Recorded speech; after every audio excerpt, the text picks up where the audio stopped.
Max Bauer, même question, comment va l'agriculture dans le Var? On va être un peu optimiste. Je veux dire que la viticulture dans le Var se porte relativement bien, et tant mieux, hein, parce qu'elle tire les autres agricultures.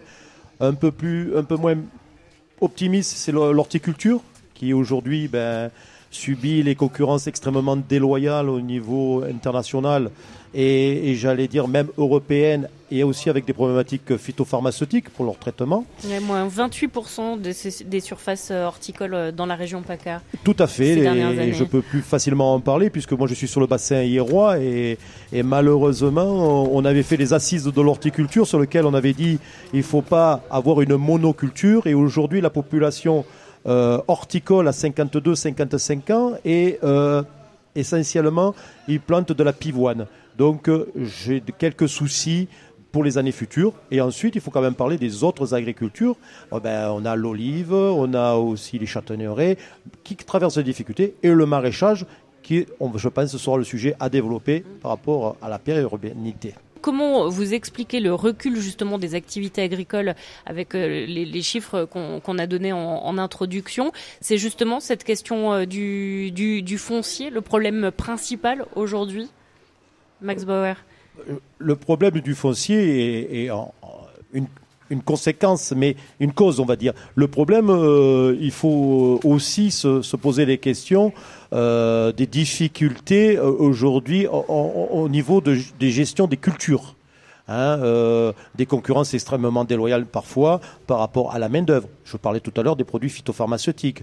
Nous, on appelle ça la coordination, aussi l'antidénigrement, que d'autres syndicats appellent l'agribashing. Tout ça fait qu'aujourd'hui, c'est compliqué. Alors, sur la viticulture varoise, je vous ai dit que j'étais optimiste, mais il faut faire attention aussi aux problèmes géopolitiques qui n'ait pas d'impact sur certains domaines, voire sur l'ensemble de la viticulture. Donc, extrêmement être vigilant pour les années futures. C'est-à-dire géopolitique? Aujourd'hui, quand une grande partie de notre rosé de Varois est à l'exportation, surtout au niveau USA, il faut faire attention demain qu'il n'y ait pas moins de ventes et qu'il y aurait des impacts sur des domaines, voire sur des coopératives. Est-ce que c'est pas ça finalement le problème, c'est qu'on a une agriculture qui est périurbaine aujourd'hui, où finalement il y a cette concurrence entre ce besoin de loger des gens parce qu'il n'y a plus suffisamment de place finalement dans les villes, dans les grandes villes, et en même temps ces terres agricoles qui sont là, qui sont pas forcément exploitées?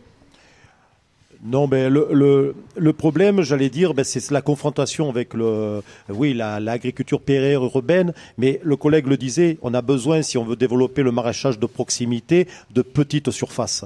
Et c'est là que tout l'intérêt, et c'est vrai qu'au niveau de la coordination rurale et de l'UNIFOR en tant que président, on avait essayé de mettre en place un outil et de faire évoluer les baux de fermage, qui aujourd'hui ne créent pas une confiance entre le bailleur et le preneur. Et malheureusement, il y a 2 propositions de loi successives, et Madame la députée, elle sait de quoi je veux parler, parce que ça me tient à cœur. C'est quand même quelque chose qu'on a écrit. Il y a ces propositions de loi, elles ont été déposées par 2 fois, en 2016 et 2018, par 2 députés, Monsieur Christophe Castaner et ensuite Monsieur Jean-Louis Masson. Et aujourd'hui, cet outil permettrait justement de créer une confiance et de permettre de donner ces terres en toute confiance sur des laps de temps que je ne rentrerai pas dans les détails, mais de créer une dynamique de pouvoir avoir une agriculture périurbaine et de développement de maraîchage. Je vous vois, Max Bauer, hocher la tête. Est-ce que vous êtes persuadé, vous aussi, que la clé, c'est mieux informer, mieux éduquer, notamment dès le plus jeune âge, avec effectivement, on parlait de cet exemple des cantines bio, de goûter des vrais produits? Ah oui, il faut recommencer toute une pédagogie, développer le goût, dire aux enfants mangez moins d'un certain produit, mais lui donner, j'allais dire, d'où cela provient. Que la pédagogie, je pense que c'est important, mais c'est à la fois ça vient aussi des parents, donc et aussi le pouvoir d'achat que les parents ont. Donc c'est tout. Voilà, c'est tout un problème qu'il faut prendre dans son ensemble, et évidemment, il faut aller vers ça Alors rapidement, tout à l'heure il y a quelque chose qui m'a plu. Il faut soutenir ces modèles d'agriculture qui vont devoir se développer, mais il ne faut pas passer du jour au lendemain. Il ne faut pas opposer les agriculteurs et les agricultures. Max Bauer. Je voulais rajouter à cela ce que je disais en fin de propos.